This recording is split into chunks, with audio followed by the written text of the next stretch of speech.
Hello, Kat here. It's a few days before Christmas, and I've been realizing the last couple days as I looked at videos, or at least at the thumbnails for videos on YouTube, that the videos that I'm looking for are actually the ones I and people like myself need to make. I can't make all of them because I don't have all the skills. But I'm realizing that to change the world, we have to change how we live. And I'm meaning to change the world for a better.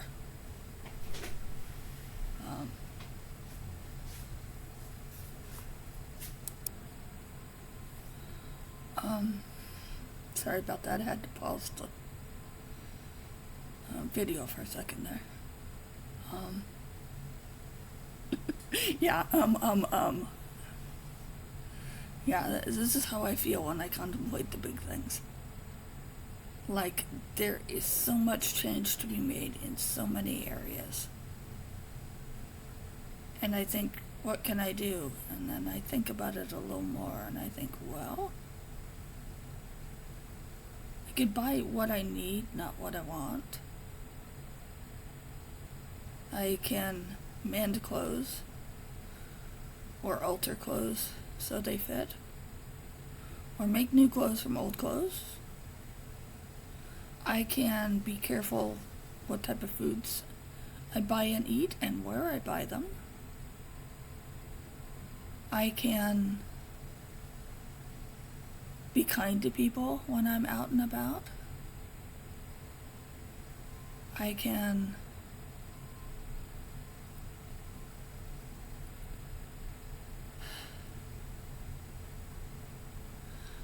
buy quality things, one thing at a time, carefully, mindfully, and create a space that's safe for people. Now, you can see my apartment behind me. You can see how cluttered it is.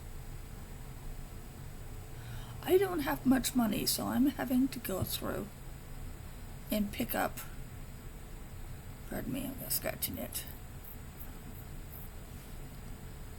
Not editing that out, this is real time. I'm picking up used furniture as I can to organize what I have. I'm not trying to get a whole bunch of stuff and do a quote-unquote aesthetic. A lot of what I like is cottagecore, it's fairy, it's Lord of the Rings, it's Renaissance fair, it's fantasy, but it's a type of fantasy that is made real. At teas and balls and fairs and craft markets, it's the type of hands-on, we are going to create this in the world. And all these fairs and events that I go to, well, those of us who are working them, who are on staff, whether volunteer or paid, who are vendors, who are entertainers, we're doing our best to make it a safe space for everybody. Anybody I know in historical reenactment, anybody I know there, is trying to make it a safe space for people. Space where people can come and learn and enjoy. Bring their children, bring their grandchildren, bring their friends, bring their bring anybody. And it's this all hands on deck, creating it a better world, bit by bit, piece by piece. I've been doing since the 1970s. And I have friends who've been doing it since the 1960s. We're kind of this hidden in plain sight underground, you might call us.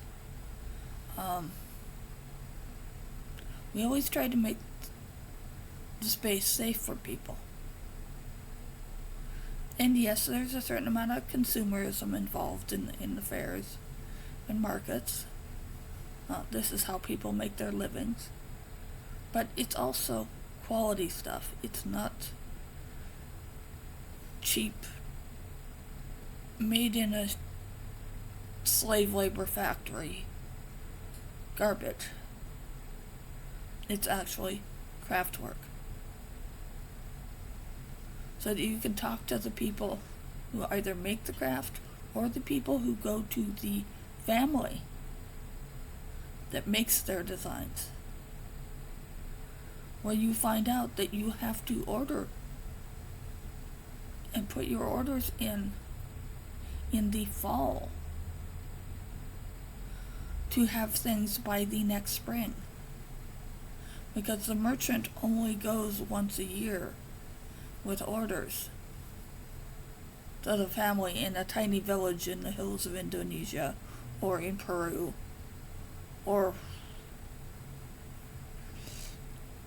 in Nigeria or in half a dozen other countries.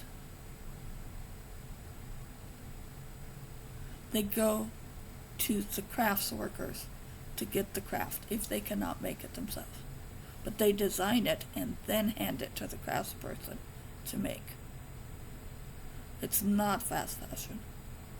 It's not rampant consumerism.